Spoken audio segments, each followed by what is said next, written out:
পৌষ মেলার plot booking এর টাকা বাড়িয়ে দেওয়ায় ক্ষোভ হুড়োহুড়ি শান্তিনিকেতনে। এদিন থেকে শুরু হলো পৌষ মেলার প্লট বুকিং।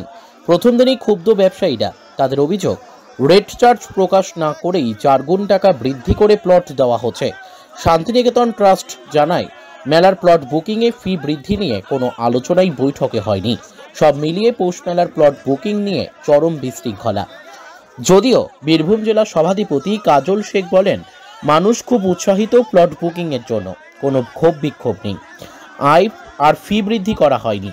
2019 সালের রেট বহাল রাখা হয়েছে। 2019 সালে শেষবার পূর্বপল্লীর মাঠে ঐতিহ্যবাহী পৌষ মেলা হয়েছিল। তৎকালীন বিশ্বভারতীর উপাচার্য বিদ্যুৎ চক্রবর্তী মেলা বন্ধ করে দিয়েছিলেন, জানিয়ে ক্ষোভ ছিল বোলপুর শান্তিনিকেতনবাসীর। বহু টালবাহানার পর এবার পূর্বপল্লীর মাঠে হচ্ছে পৌষ মেলা। তবে এই পৌষ মেলার আয়োজক বিশ্বভারতী কর্তৃপক্ষ ও মহর্ষি দেবেন্দ্রনাথ ঠাকুরের প্রতিষ্ঠিত শান্তিনিকেতন ট্রাস্ট নয়। এই মেলার আয়োজক রাজ্য সরকার। এদিন থেকে পৌষ মেলার স্টলের জন্য প্লট বুকিং শুরু হয়, কিন্তু ব্যবসায়ীদের অভিযোগ, কোনো রকম রেট চার্ট প্রকাশ না করেই প্লট বুকিং হচ্ছে। আর প্লট বুকিং এর জন্য 4 গুণ ফি বৃদ্ধি করা হয়েছে। অর্থাৎ 2019 সালে প্রতি স্কয়ার ফুট প্লট 25 টাকা ছিল, এবার 100 টাকা করা হয়েছে, জানিয়ে ক্ষুব্ধ ব্যবসায়ীরা। কাজী আমিরুল ইসলামের রিপোর্ট, এস নিউজ বাংলা।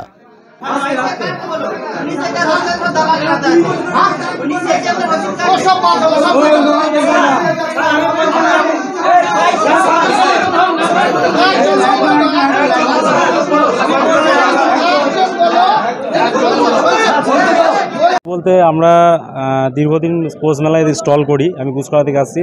আমার নাম রতন দাস। তা গত 2 বছর মেলা এখানে হয়নি। তা ডাকবাংলা মাঠে ব্যবসা সমিতি বা পৌরসভার যৌথভাবে আমরা করেছিলাম।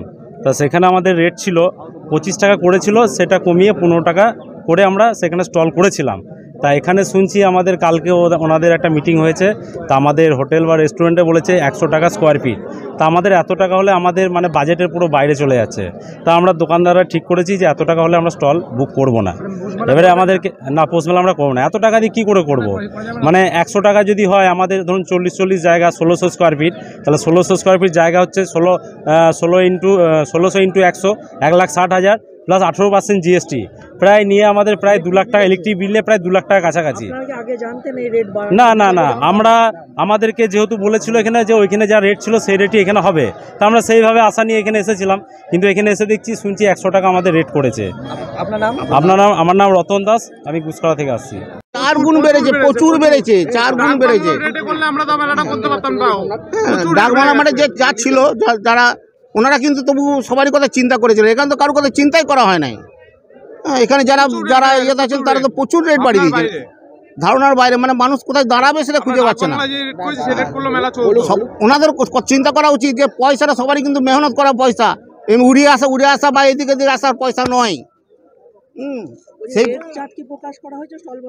রেট চার্ট প্রকাশ করা এমনি বলা হচ্ছে না, কিন্তু যেখানে জানলা দিকে দাঁড়ালেই বোঝা যাচ্ছে কত লাগবে না লাগবে, সেই হিসাবে আমরা পিছিয়ে চলে আসছি। গতবারের মেলায় ছিল 2500 প্লাস জিএসটি 3750 টাকা লাগছিল। এবারে এই যে এক্সিবিশন গ্রাউন্ডে, এইসব গ্রাউন্ডে 100 টাকা পার স্কোয়ার ফুট, 10,000 টাকা প্রথম জায়গার ভাড়া, তারপরে লাইট ভাড়া 1,500 টাকা, তারপরে 18% জিএসটি, এ নিয়ে প্রায় 14 থেকে 15,000 টাকা লাগছে। যেটা 3750 ছিল সেটা 14 থেকে 15,000 টাকা লাগবে পার 10 ফুট বাই 10 ফুট ব্ল্যাঙ্ক জায়গা, খালি জায়গা 5 দিনের মেলাতে। এবার গোটা মেলায় 5 দিন ধরে যে একটা স্টল করা হবে সাজানোর পরে, সেটা করতে কত টাকা তাহলে খরচা? তাহলে দেখুন, তারপরে প্যান্ডেল নিয়ে ব্যবসায়ী সমিতি, যে আমাদের প্যান্ডেল মালিক সমিতি যে করেছে, তার মধ্যে সব কিছু নিয়ে 35 থেকে 40,000 টাকা খরচা আছে একটা প্যান্ডেল 10 বাই 10-এ। অবশ্যই আমরা চাইছি সাধারণ মানুষকে সঙ্গে সহযোগিতা করুক। এরকম মেলা, একে তো 11th আওয়ারের মেলা, তারপর যদি সাধারণ মানুষকে সহযোগিতা না করে, সাধারণ মানুষ দাঁড়াবে কোথায়? হ্যাঁ, তারা না খেয়ে না দিয়ে ভোরবেলা থেকে এসেছে, এখনো পর্যন্ত কোনো সিস্টেমের কিছু নাই। বেলা 12টা বাজতে চলো বোধ হয়। হ্যাঁ, 3 দিন থেকে বসে আছি। আমার নাম জীবন কুমার মণ্ডল।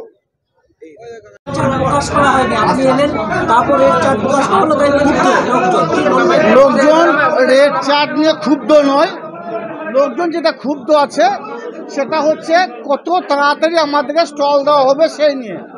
রেট চার্ট নিয়ে কালকে যখন আমরা সিদ্ধান্ত নিই, এবং ডিএসএফ থেকে শুরু করে আমাদের বোলপুর মিউনিসিপ্যালিটি কাউন্সিল শুরু করে বোলপুরের আমাদের শান্তিনিকেতনের অধ্যাপক শুরু করে যারা দোকান নিতে ইচ্ছুক, স্টল নিতে ইচ্ছুক, তারাও হাজির ছিল। সকলকে নিয়ে আমরা কিন্তু এই রেট চার্জটা বা রেটের যে রেটটা আমরা নির্ধারণ করেছি। সম্ভবত রেট চার্জ নিয়ে কেউ ক্ষুব্ধ নয়, আর স্টল নিতে আগ্রহী যারা আছে দেখতে পাচ্ছেন হাজার হাজার মানুষ সমবেত হয়েছে। তো সুতরাং এটা একটা সময় সাপেক্ষ ব্যাপার আছে, আর আমরা এটা ধীরে ধীরে ডিস্ট্রিবিউট করার জন্য আমাদের যারা আধিকারিকরা আছে তারা ডিস্ট্রিবিউট করতে সংসদ মর্যাদা শুরু করে ভাইস চেয়ারম্যান থেকে শুরু করে মিউনিসিপ্যালিটির আর আরও কাউন্সিলর আছে, আমাদের আরও সকলে মিলিত হয়ে ডিস্ট্রিবিউট করে সময় একটু লাগবে। এই জন্য মানুষ একটু উৎসাহে আনন্দে আত্মহারা হয়ে তারা হয়তো চাইছে যত দ্রুত সম্ভব আমাদের স্টল বন্টন করা হোক, কিন্তু ধীরে ধীরে সবই সম্পন্ন হবে। আজকের মধ্যে বা 1-2 ঘন্টার মধ্যে হয়তো এটা কমে যাবে ভিড়টা। কোনো প্লটে কাটা বাড়ানো হয়নি, বরং কমানো হয়েছে। আপনাদের কাছে যদি 2019 সালের লিস্ট থাকে, চার্ট থাকে, সেটা একটু দেখে নিন, দেখে নিয়ে বললে ভালো হয়। কারণ আমরা চাইবো আমাদের যারা সংবাদ মাধ্যমে যারা আছেন তারা সবসময়ের জন্য আমাদেরকে সহযোগিতা করুন এই মেলাটা চালানোর জন্য। কারণ এটা বিজনেস সংস্থা যুক্ত আছে, আপনারা আমাদের এরিয়ার ছেলে, এরিয়ার সন্তান, আপনারাও যুক্ত আছেন। কোনো বিভ্রান্তিকর খবর ছড়িয়ে দিয়ে সেটা মনে হয় যেন রুচিকর বা রুচিসম্মত হবে না। তাই আপনাদেরকেও বলবো যেটা সঠিক সেটাই পাবলিকের সামনে নিয়ে আসুন। 2019 সালের যে রেট ছিল আমরা সকলে মিলিত হবে সেই রেটটা কমানোর চেষ্টা করেছি, বাড়েনি।